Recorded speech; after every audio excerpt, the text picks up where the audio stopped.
Binti Nasir. So today my friend and I will present about accrual accounting. First of all, I will explain on the introduction.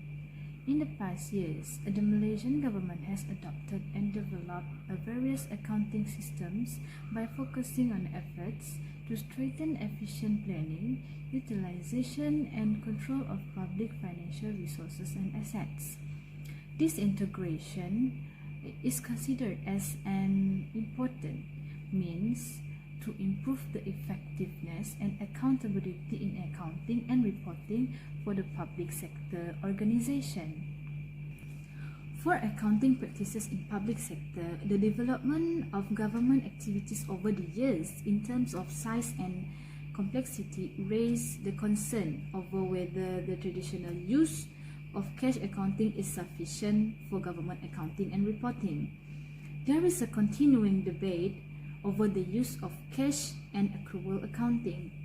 The Malaysian government has also taken various accounting initiatives, including accrual accounting, in an attempt to improve further its financial management procedures. Adoption of accrual accounting in public sector become more essential due to establishment of business type government agencies. It is because it is disclosed more meaningful information of financial statements prepared.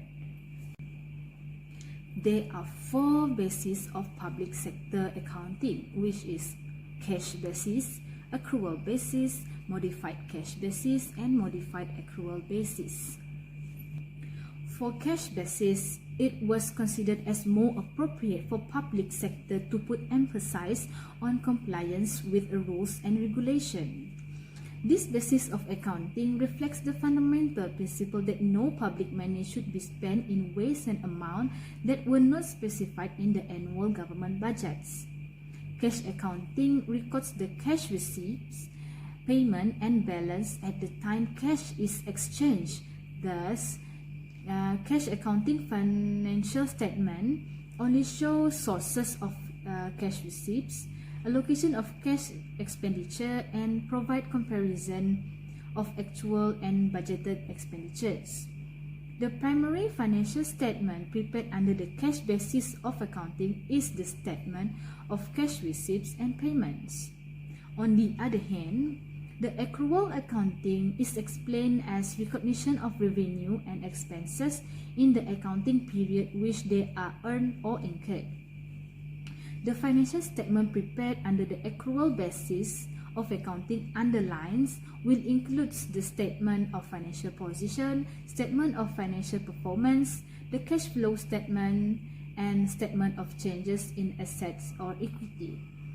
A key differences between these two bases of accounting can be observed as related to the timing of the recording of the transaction.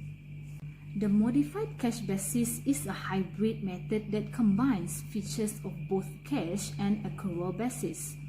The revenue is recognized when cash is received, while the expenditure is when it is incurred. Any unpaid accounts and receivables are taken into account for a month after the year end. Modification to the cash basis accounting includes such items as the capitalization of assets. While under modified accrual basis, all revenues are recognized either when they are received in cash or when collection of the amount can be reasonably estimated to be received in the near future, while the expenditure are recognized when the goods or services are received or liability is incurred. So, this is a summary of differences in terms of revenue and expenditure recognition of the different bases of accounting.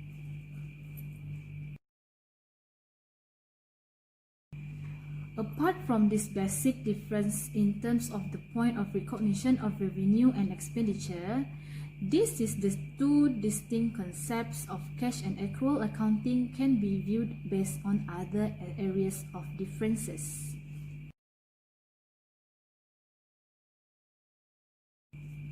This table shows the basics of accounting, accounting standards, and accounting system of Malaysian public sector. Currently, in Malaysia, public sector use modified cash, modified accrual accounting or accrual basis of accounting in preparing their accounts. For instance, the federal and state governments have been adopting modified cash basis of accounting in the preparation of the annual financial statements.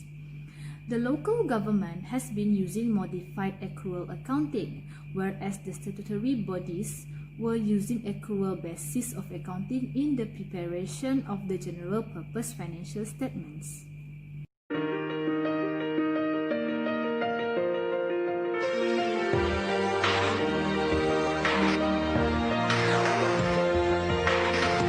Now, I will present on the adoption of accrual accounting in the public sector.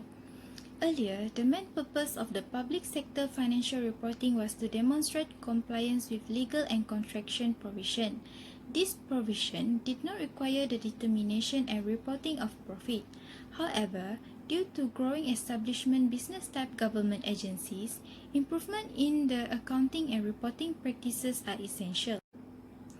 The shift towards accrual accounting began to take place in the late 1980s.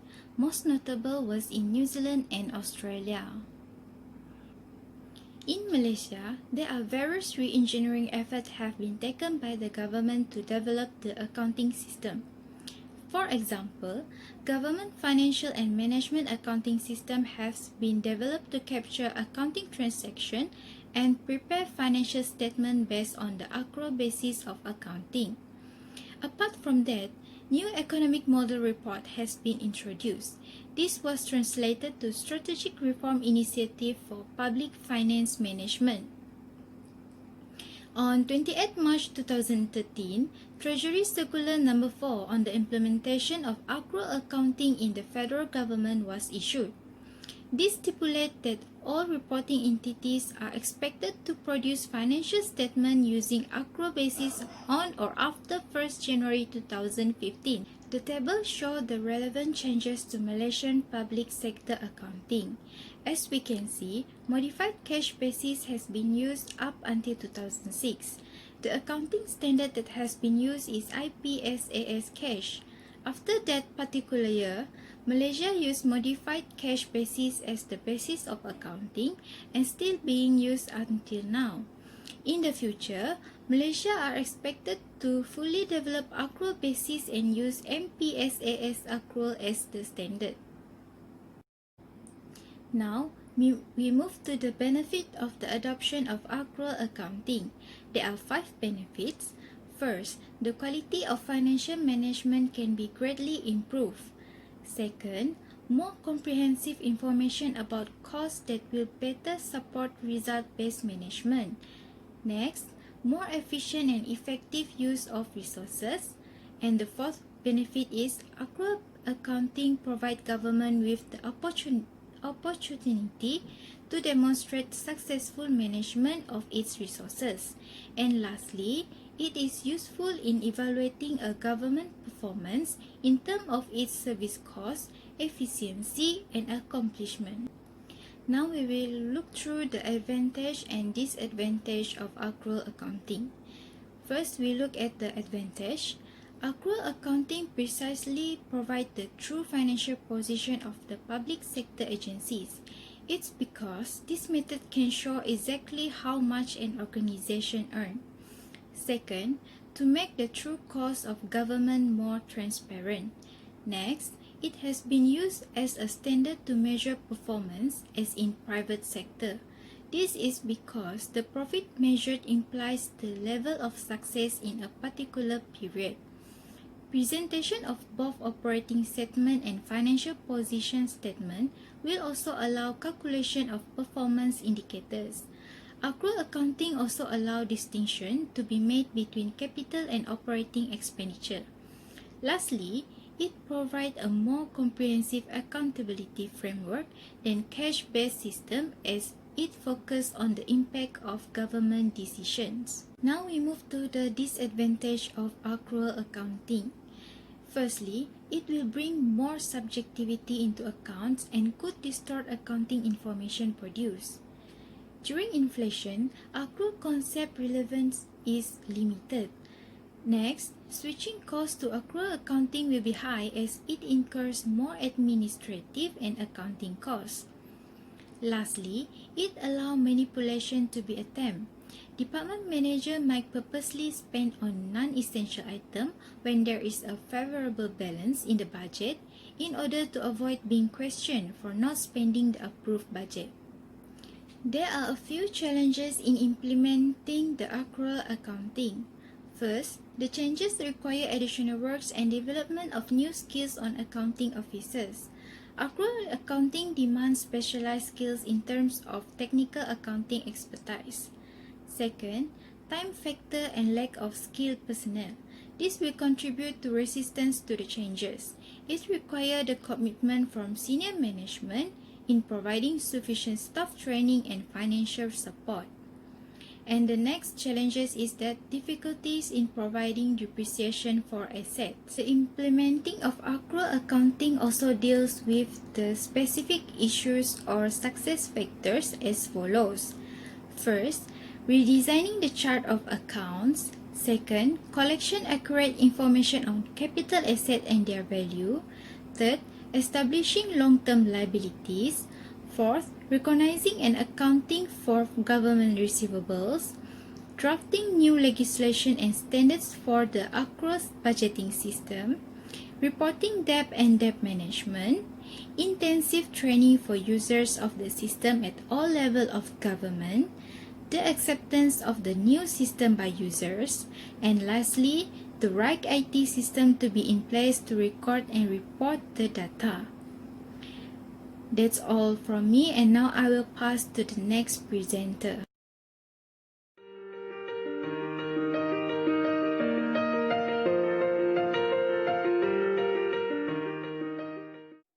Next, I will be presenting the accounting system application in Malaysian public sector.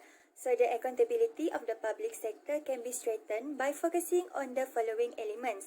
The first one, enhancing the effectiveness in the management of the government accounting system. Second, improving the process of budget planning and control. Third, strengthening the implementation of the micro accounting system. Fourth, strengthening the implementation of a standard computerized accounting system in statutory bodies. And lastly, ensuring follow-up actions on Auditor General reports. The presentation of financial statements under Accrual accountings, there are three. So the first one is the format of financial statements according to Malaysian Public Sector Accounting Standard 1. Second is the Plant, Property and Equipment PPE, same as Malaysian Financial Reporting Standard 116. And lastly, the 3 years transitional prior to move to accrual accounting. So for the property, plant and equipments, there are three. So the first one is the heritage asset. The examples for heritage assets include historical buildings and monuments, archaeological sites, conservation or protected areas, and nature reserve and works of art. So there are no depreciation in heritage assets. For the national heritage, the value of asset will be determined by the Jabatan Warisan. Meanwhile, for the World Heritage, the value of the asset determined by the United Nations. Second is the infrastructure. For example, for the infrastructure assets includes road networks, sewer systems, water and power supply systems, and communication networks. So JKR, Jabatan Kerja Raya, needs to identify and determine the cost of federal infrastructure and states infrastructure. So there are infrastructure is other non-current asset. So lastly is the military equipment. So in United States of America, military equipment assets such as ships, plane, tank we classified as general PPE, which means that military equipment must be valued and depreciated like all other PPE. The expendable military items such as bullets or bomb should be treated as materials and supplies inventories.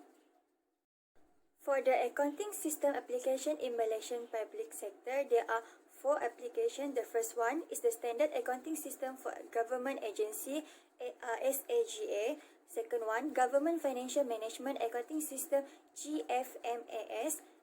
Step 1. Standardized Computerized Accounting System for State Government (SPEKS), and lastly, Electronic Budget Planning and Control System (ESPKB). The Government Financial Management Accounting System, or Jabatan Akuntan Negara Malaysia. It helps in organizing the financial preparation, budget control, and government accounts. It combines all the accounting functions.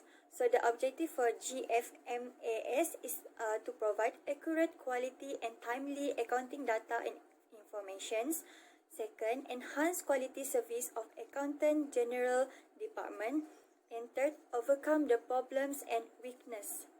So there are several characteristics for the GFMAS, which are: the first one, data warehousing; second, single point of entry; next, distributed processing; cash accounting with capability of accrual accounting; and lastly, streamlining transaction towards accrual processing.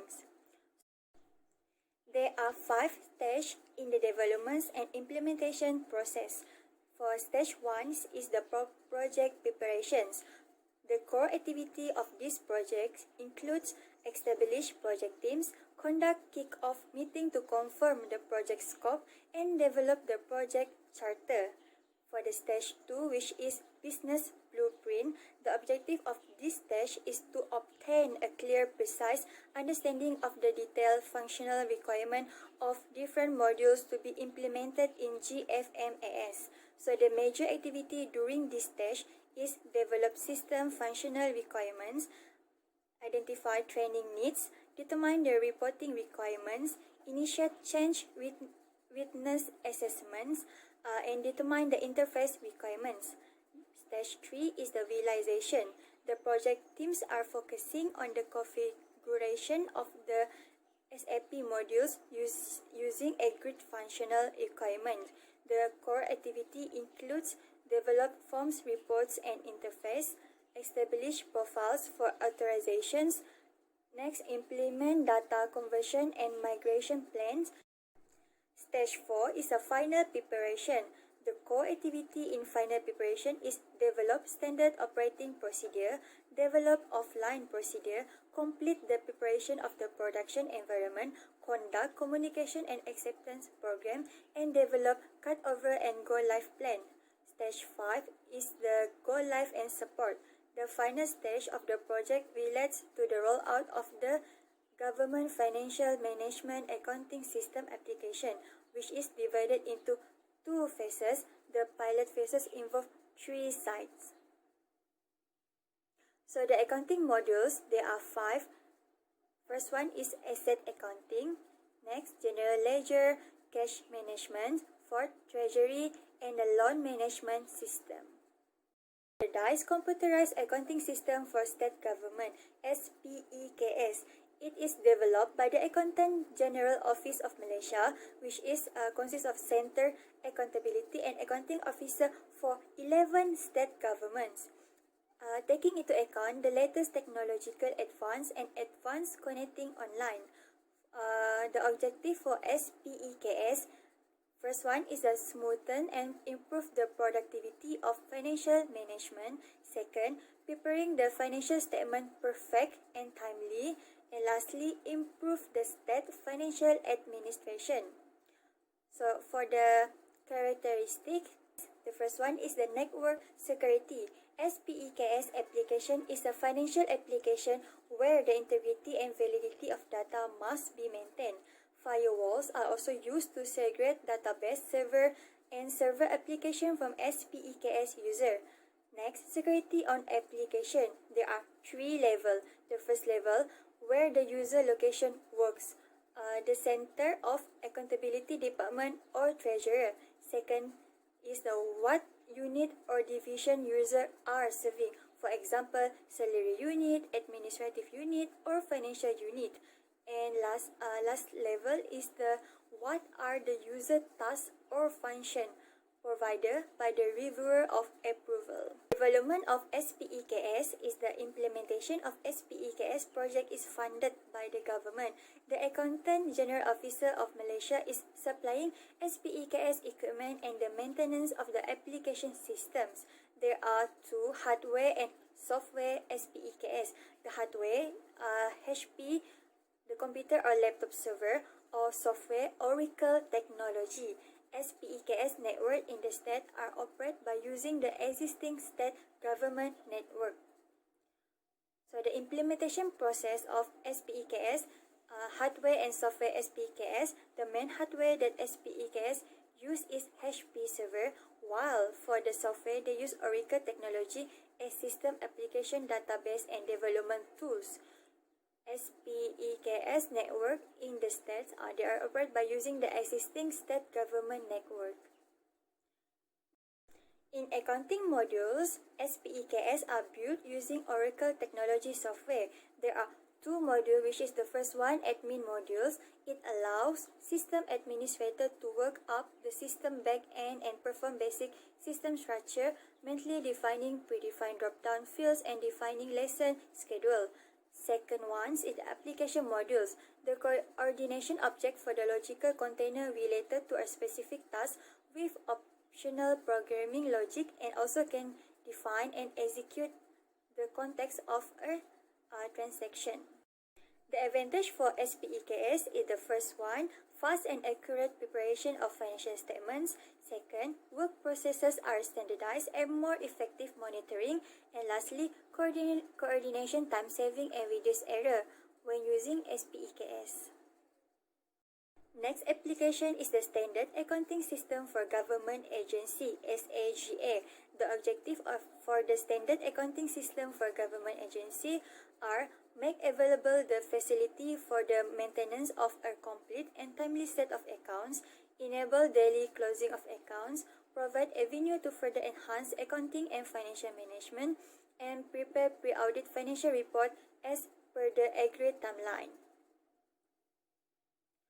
For the components of SAGA software package, there are two, which is the first one, Operational Accounting System, OAS. It's fully integrated application modules, ensure no unnecessary duplication of transaction, accurate data at the point of entry, on fiscal period for each module, and multi-level security complete audit trial.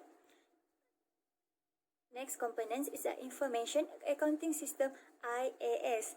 The complements the statistical and strategic capabilities of the OAS, interoperable with external system, assists management in monitoring organizational objectives, and lastly support strategic decision making and planning. Basics Accounting Module for Standard Accounting System for Government Agency, there are 14. So the first one is the General Ledger. It provides the charts of account structure and interface to the other package module for the transfer of data. Second, Accounts Payable. Allow user to control aspect of the payment process, including the selection of invoice to be paid, the production of computer printed checks and payment voucher. That one's Account Receivable. Allow user to take control of all aspect of the receipt process, monitoring of actual receipt against projected receipt, and collection and posting of cash received. Cash Book. It allows user to account the cash and bank transaction for payment and receipts. This module also consists of bank reconciliation. The project costings. It allows user to manage their project transaction and also to identify the profit and loss. The budgeting and vote control. It allows user to control their budget allocation for not spending over the budget. Asset management. It allows user to account for all assets and inventory held by the agency and to keep track of their movement. Stock control. Allow user to account for all stocks held by the agency and to keep track of their movement. These modules can alert the user of the quantity level of their stock.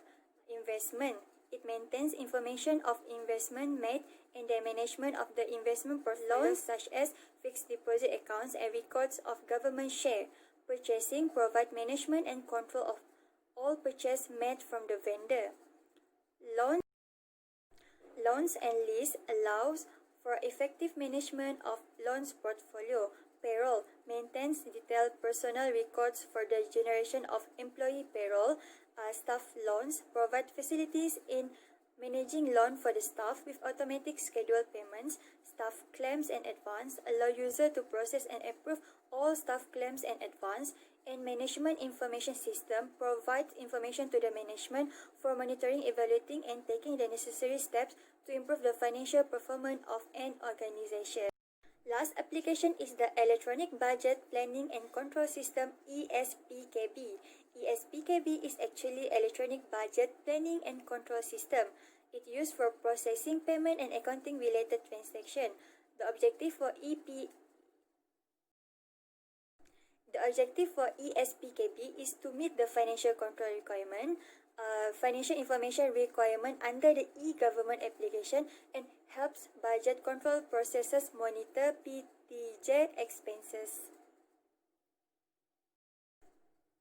Development and implementation process for ESPKB. Since 2002, the ESPKB module has been used and many improvements have been made to it, such as maintenance, warranty terms, order, payment voucher, reports, inquiries, and others. It will be immediately recognized by the system. Then, since 2003, the ESPKB system implemented in Malaysia has opened up a new phase of government budget management. They are immediately displayed so that the corrective action can be taken immediately. ESPKB are one of the largest projects implemented by the Malaysia e-government flagship projects. So there are several advantages for the ESPKB. First one, it can speed up the process of government payment systems, and the system speeds up the payment process and helps to save times. So the disadvantage for the ESPKB is it requires a longer period of time for user to learn, and this system has certainly not been implemented in some rural areas. International Public Sector Accounting Standards Board is a board of International Federation of Accountants IFAS formed to develop and issue accounting standards for the public sector known as the International Public Sector Accounting Standard, which is IPSAS. IPSAS board was formed to address the needs of those involved in accounting, financial reporting, and auditing of public sector. So the IPSAS represent the international best practice in the financial reporting by public sector entities. IPSAS also develop public sector financial management and to provide advice on financial reporting, accounting, and auditing issue in the public sector. IPSAS set out recognition measurement, presentation, and disclosure requirement dealing with transaction and events in the financial statement of public sector entities. The public sector entities include federal government, state government, local governments, and their components entities unless otherwise stated. The standards do not apply to government business enterprise (GBE).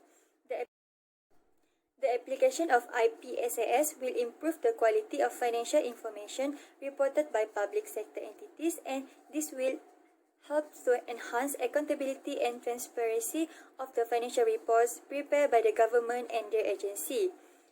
It prepares for the application by the entities adopting accrual basis of accounting and cash basis of accounting.